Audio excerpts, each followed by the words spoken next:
नमस्कार दोस्तों, आप देख रहे हैं हमारे YouTube channel LK super 50 classes. दोस्तों, आज मैं ज्योग्राफी का बहुत ही महत्वपूर्ण भाग लेकर आया हूँ। यह हमारे इंडियन ज्योग्राफी का सबसे बेसिक बातें हैं, जिसकी इस चैप्टर का नाम ही है इंडिया लोकेशन, भारत की स्थिति। आज मैं इस चैप्टर के माध्यम से भारत के पूरी स्थिति के बारे में जानेंगे। इस वीडियो में हम कौन कौन से बिंदु को पढ़ेंगे, सारे टॉपिक को बता रहे हैं। इसका मुख्य बिंदु है भारत की अवस्थिति को जानेंगे, भारत की अंतर्राष्ट्रीय सीमा को जानेंगे, भारत की स्थिति और उसका महत्व को जानेंगे, और भारत के राजनीतिक गठन एवं वस्तुनिष्ठ प्रश्नों को हम लाइन बाय लाइन करके जानेंगे।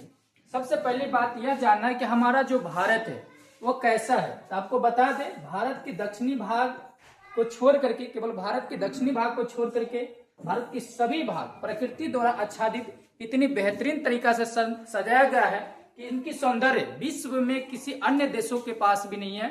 इसीलिए हमारा देश महान कहलाता है, हमारा देश महान कहलाता है। चलिए शुरू करते हैं इस वीडियो को। चलिए, पहली बात हम समझेंगे कि भारत दक्षिण एशिया में हिंद महासागर के शीर्ष पर अवस्थित है। हमारा जो भारत है दक्षिण एशिया में हिंद महासागर के शीर्ष पर अवस्थित है। जैसा कि आप इस नक्शा में देख रहे हैं, यह मेरा भारत है, यही मेरा भारत है, यही मेरा भारत है, जो आगे ऐसे करके जाता है। यह दक्षिण एशिया का भाग है और यह भारत है। भारत के यहाँ पर पाकिस्तान है, अफगानिस्तान है, ईरान है, ओमान है, यम है, और यह दक्षिण अफ्रीका है, म्यांमार है, थाईलैंड है, वियतनाम है। इस तरह से ऊपर जाइएगा तो आपको तुर्किस्तान है, उज्बेकिस्तान है, बहुत सारे क्षेत्र आते हैं। तो यह हमारा भारत जो है, ये लोकेशन जो आप देख रहे हैं, ये हमारे भारत की लोकेशन है। चलिए आगे जानते हैं कि भारत की अवस्थिति पृथ्वी पर पूर्वी और उत्तरी गोलार्ध में है। अब इस बात को पहले समझना है कि भारत की जो अवस्थिति है उत्तरी गोलार्ध और क्या कहते हैं कि पूर्वी गोलार्ध में, इस चीज को हमको अच्छे से समझना है। तो इसके लिए समझने के लिए हमको छोटी सी बिंदु समझना पड़ेगा। भारत पर खींची गई मानक रेखा, तो सॉरी भारत कह रहे हैं पृथ्वी पर। तो जैसे मान लीजिए कि हमारा ये पृथ्वी है, यह हमारा पृथ्वी है। पृथ्वी के मध्य 0 डिग्री पर भूमध्य रेखा खिंचाता है, भूमध्य रेखा खिंचाता है, और यहाँ से 23.5 डिग्री ऊपर, यहाँ से 23.5 डिग्री ऊपर की बात करें तो कर्क रेखा खिंचाता है। क्या खिंचाता है जी? कर्क रेखा। और यहीं से 23.5 डिग्री नीचे की बात करें, 23.5 डिग्री नीचे की बात करें तो 23.5 डिग्री नीचे जो खींचा जाता है वो मकर रेखा खींचा जाता है, मकर रेखा खींचा जाता है। ठीक है। अब बात करें जो इसको कहते हैं, यह जो भी रेखा खींचे हैं यह एक अक्षांश रेखा है। कैसी रेखा है जी? अक्षांश रेखा है, अक्षांश रेखा है। और इसी पृथ्वी पर आप ऐसे खींचते हैं तो इसको हम देशांतर रेखा कहते हैं। क्या कहते हैं जी? देशांतर रेखा कहते हैं, देशांतर रेखा कहते हैं। तो भारत की बात करें तो कर्क रेखा पर, कर्क रेखा के यह भाग जो देख रहे हैं, यहाँ हमारा भारत कहाँ है? यहाँ पर है, यहाँ पर है। इधर से चलिए तो उत्तर चलेंगे तो उत्तरी हो गया, और यहाँ से चलेंगे तो पूर्वी हो गया। तो हमारा भारत की अवस्थिति जो है ना, नॉर्थ और ईस्ट में है, नॉर्थ और ईस्ट में है, नॉर्थ और ईस्ट में है।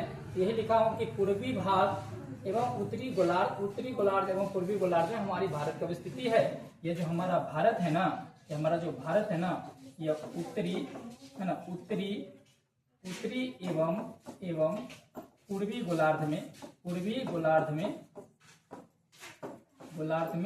अवस्थित है, पूर्वी गोलार्ध में अवस्थित है। चलिए आगे चलते हैं, जानते हैं इसकी विशेष जानकारी। अब आइए हम जो भारत देख रहे हैं, भारत के विस्तार के बारे में पढ़ेंगे। इस वीडियो के माध्यम से हम क्या पढ़ेंगे? भारत के विस्तार के बारे में पढ़ेंगे। तो आइए जानते हैं, हमारा भारत जो है ना, आप देख रहे हैं यहाँ हमारा भारत, यहाँ पर जो है ना कश्मीर है, और यहाँ पर है ना कन्याकुमारी है, और यही अरुणाचल प्रदेश है। तो यहाँ पर क्या है? गुजरात है। अर्थात तो भारत के जो ऊपरी विस्तार है, नॉर्थ की विस्तार है, साउथ की विस्तार है, यहाँ हो गया वेस्ट की विस्तार, और यहाँ हो गया ईस्ट की विस्तार। मतलब आप एक बात समझेंगे कि भारत, अगर किसी भी मैप को सबसे पहले जानने के लिए आपको डायरेक्शन का ज्ञान होना जरूरी है। तो भारत जो ऊपर की भाग जो होता है ना, वो नॉर्थ होता है, और नीचे के भाग होता है वो साउथ होता है, और यहाँ ईस्ट होता है, और यहाँ पर वेस्ट होता है। इस बात को आपको याद रखना है। तो यह हो जाएगा भारत की पूर्वी भाग, यह हो जाएगा दक्षिणी भाग, ये हो जाएगा पश्चिमी भाग और ये हो जाएगा उत्तरी भाग। अर्थात भारत के ऊपर वाला भाग उत्तरी भाग हो जाएगा, नीचे वाला भाग दक्षिणी भाग हो जाएगा और यहाँ से पूर्वी भाग होता है और यहाँ से पश्चिमी भाग होता है। चलिए तो जानते हैं भारत की उत्तरी सीमा की बात करें तो भारत की उत्तरी सीमा जो ये क्षेत्र दिख रहा है आपको, यह कश्मीर का क्षेत्र है, कश्मीर का क्षेत्र है, कश्मीर का क्षेत्र है। वहीं यहाँ की बात करें तो यह कन्याकुमारी का क्षेत्र है, कन्याकुमारी का क्षेत्र है, कन्याकुमारी का क्षेत्र है, कन्याकुमारी का क्षेत्र है। यही बात करें यहाँ, यह गुजरात है, गुजरात है और यही यहाँ की बात करें तो यह अरुणाचल प्रदेश है, अरुणाचल प्रदेश है।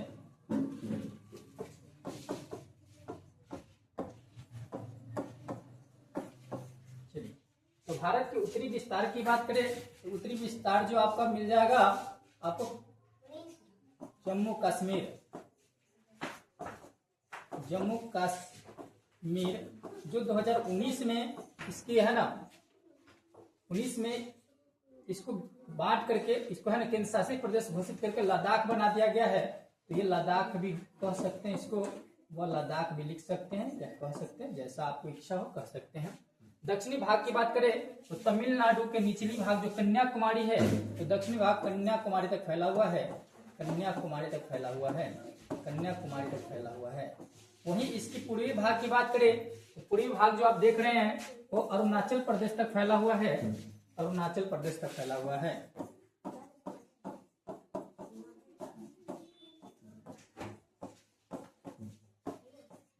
वहीं पश्चिमी भाग की बात करें तो पश्चिमी भाग आपको कहां तक है तो गुजरात है, गुजरात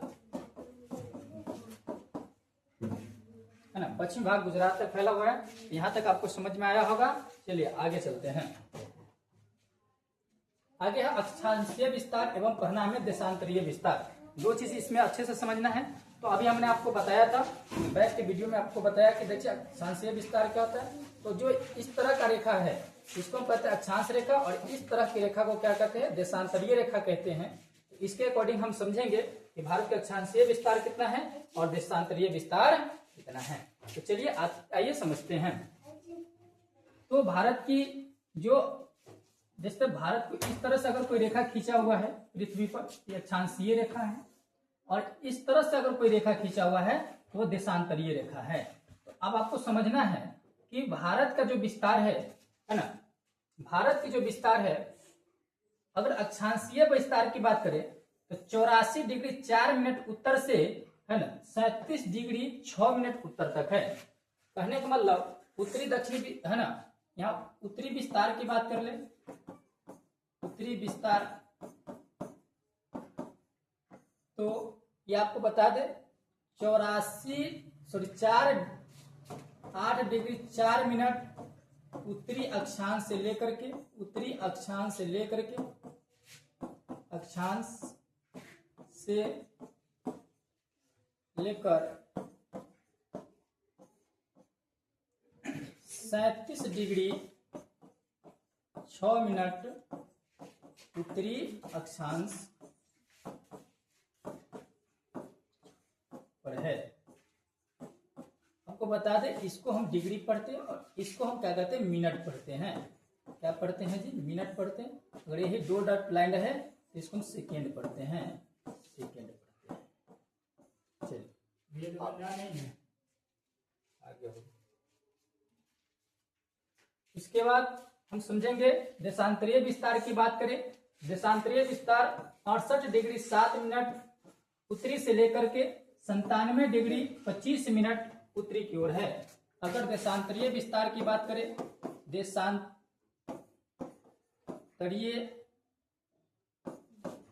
विस्तार की बात करें तो ये जो आपको है 68 डिग्री 7 मिनट उत्तर से लेकर के 97 डिग्री 25 मिनट उत्तर तक, ये हमारा क्या है देशांतरीय विस्तार है। और अक्षांशीय विस्तार कितना है 8 डिग्री 4 मिनट उत्तरी अक्षांश से लेकर के 37 डिग्री 6 मिनट उत्तरी अक्षांश पर है। और उसी में है ना देशांतरीय विस्तार की बात करें तो 68 डिग्री 7 मिनट से लेकर के 97 डिग्री 25 मिनट है ना, पूर्वी विस्तार है। ठीक है, उसके बाद करें दोनों अक्षांशीय विस्तार की बात करें या देशांतरीय विस्तार की बात करें, दोनों के बीच लगभग 30 डिग्री का अंतर है। दोनों के बीच कितना का अंतर है? लगभग 30 डिग्री का अंतर है। चलिए, भारत की उत्तरी दक्षिणी लंबाई की बात करें। अब यहां से देखिए, जो भारत का उत्तरी बिंदु यहाँ है और दक्षिणी बिंदु यहाँ है, तो यहां से यहां तक की कुल लंबाई की बात करें तो 3214 किलोमीटर है। 3214 किलोमीटर है। 3214 किलोमीटर है। वहीं पूरब से पश्चिमी की लंबाई की बात करें तो पूरब से पश्चिम की लंबाई, पूरब में है ना अरुणाचल प्रदेश से लेकर के पश्चिम में गुजरात तक मापा गया और इसकी कुल लंबाई है 2933 किलोमीटर है। 2933 किलोमीटर है। 2933 किलोमीटर है। अब बात करते हैं भारत का टेरिटोरियल विस्तार की बात करें तो भारत की जो टेरिटोरियल विस्तार सागर की ओर 12 समुद्री मील कहे तो 21.9 किलोमीटर, 21.9 किलोमीटर है। एक समुद्री मील का मान जो होता है 1.824 किलोमीटर होता है। एक समुद्री मील का मतलब होता है 1.284 किलोमीटर। अगर 12 समुद्री मील की बात करें तो 12 गुने अगर कर देंगे 1.824, जो वैल्यू निकल के आ जाएगा वही किलोमीटर होगा। इसकी वैल्यू हो जाएगा 21.9 किलोमीटर लगभग इसकी वैल्यू होगा। चलिए आते हैं अगला पॉइंट पर। इसमें पढ़ेंगे कर्क रेखा के बारे में। तो आपको बता दें, जो ये कर्क रेखा है वो भारत को बीचों बीच काटता है। ये जो कर्क रेखा है वो भारत को बीचों बीच काटता है। इसी का नाम कर्क रेखा है। इसी का नाम कर्क रेखा है, जो भारत को बीचों बीच काटने का काम करता है। कर्क रेखा के ऊपर वाली जो भाग है वो उत्तरी भारत कहलाता है और कर्क रेखा के निचली वाली जो भाग है वह दक्षिणी भारत कहलाता है। अर्थात इसके नीचे चलेंगे तो इसको कहेंगे दक्षिणी भारत, दक्षिणी भारत, और ऊपर की ओर चलेंगे तो इसको कहेंगे उत्तरी भारत। क्या कहेंगे जी? उत्तरी भारत कहेंगे। उत्तरी भारत कहेंगे। एक बात आपको याद रखना है कि भारत जो उत्तरी भारत है वहां पर है ना उपोष्ण कटिबंध पाई जाती है और भारत जो दक्षिणी भारत है यहाँ पर उष्ण कटिबंध पाया जाता है। कहने का मतलब कि अगर आपसे ये पूछा जाए उत्तरी भारत और दक्षिणी भारत में सबसे ज्यादा गर्मी कहाँ पड़ता है तो आपको बताना है दक्षिणी भारत में गर्मी पड़ता है, क्योंकि यहाँ की मौसम उष्ण कटिबंधीय होता है। उष्ण कटिबंधीय होता है। वहीं बात करें ऊपर के बारे में तो उष्ण कटिबंधीय है, तो कभी गर्मी तो कभी ठंडी, ये दोनों चीज की आभास होती है। लेकिन यहाँ पर इसकी अपेक्षा ज्यादा यहाँ पर क्या होता है? गर्मी होता है। अब आते हैं कर्क रेखा की बात करें तो कर्क रेखा जो करता है ये गुजरात है, यह राजस्थान है, यह मध्य प्रदेश है, यह छत्तीसगढ़ है, झारखंड है, पश्चिम बंगाल है, त्रिपुरा है और मिजोरम है। मतलब कर्क रेखा की बात करें तो भारत के 8 राज्यों से होकर के 8 राज्यों से होकर के कर्क रेखा गुजरती है। कर्क रेखा गुजरती है। कर्क रेखा गुजरती है। तो आपको एक बात तो समझना होगा कि ये कर्क रेखा कितने राज्यों से गुजरती है? तो 8 राज्यों से। तो आपके मन में एक सवाल आएगा कि ऐसा कौन कौन सा राज्य है जिससे होकर कर्क रेखा गुजरती है? तो आपको पहले बताया है गुजरात हो जाएगा, गुजरात हो जाएगा। दूसरा हो जाएगा आपका राजस्थान। तीसरा आपको हो जाएगा मध्य प्रदेश। और चौथा हो जाएगा छत्तीसगढ़